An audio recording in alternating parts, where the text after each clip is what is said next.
Opopco Studios in Oklahoma City. This is a signing day 2015 update.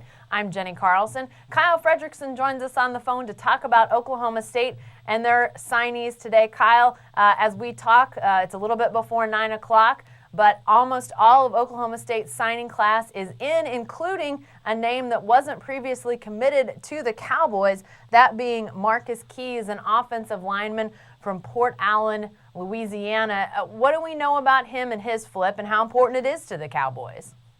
Well, it's pretty important. I mean, this is a guy who probably isn't projected to play right away. He's a 2-star rated prospect by Rivals, but just looking at his size and what he brings to the table athletically, I mean, the Cowboys have got to like to see what's in his future possibly. He's a 6'5", 280-pound guy.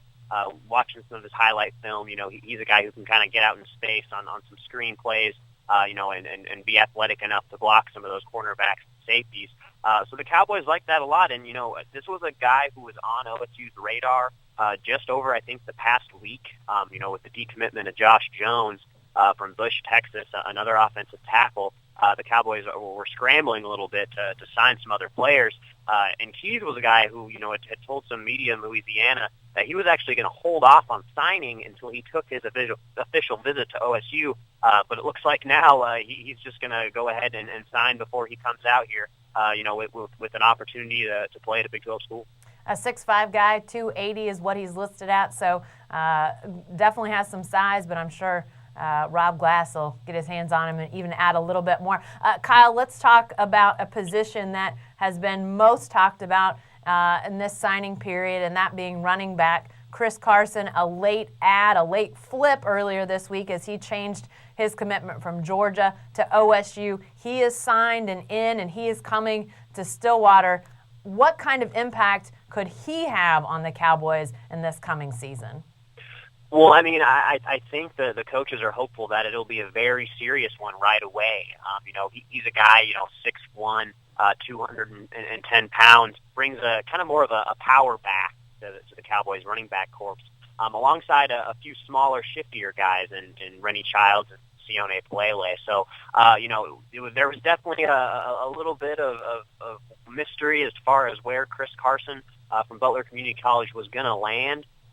Just 24 hours before he had told, Robert Allen at GoPokes.com that he was committed to OSU, he had told local Atlanta media that he was fully committed to Georgia. So, leading all the way up until this morning, I think people were a little concerned about where this guy would fall. But he sent in his letter, and he's good to go with the Cowboys. And certainly, if he can kind of, get over the learning curve that some of these JUCO guys have right away, would be a huge addition for the Cowboys in a very thinned-out running back group.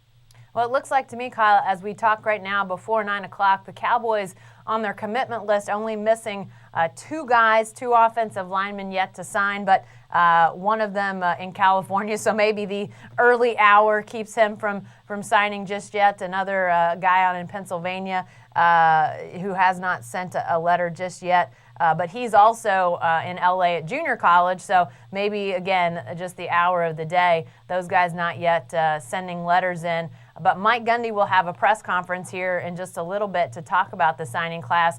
Any ties left out there that we might be looking to see if anybody joins the Cowboys late, a la Marcus Keys or the other day, Chris Carson? I don't think there's a whole lot of late drama left here. Like you said, the majority of the class is in. The one guy that OSU fans should keep their eye on, and honestly, by the time this video gets online, it might already be past that point, but Chris Warren, he's a 4-star running back from Rockwall High School, who had OSU in his top 4, is making his choice. A lot of the experts are saying that now it's down between Washington and Texas, so OSU might be out of the running, but they were certainly up there near the top.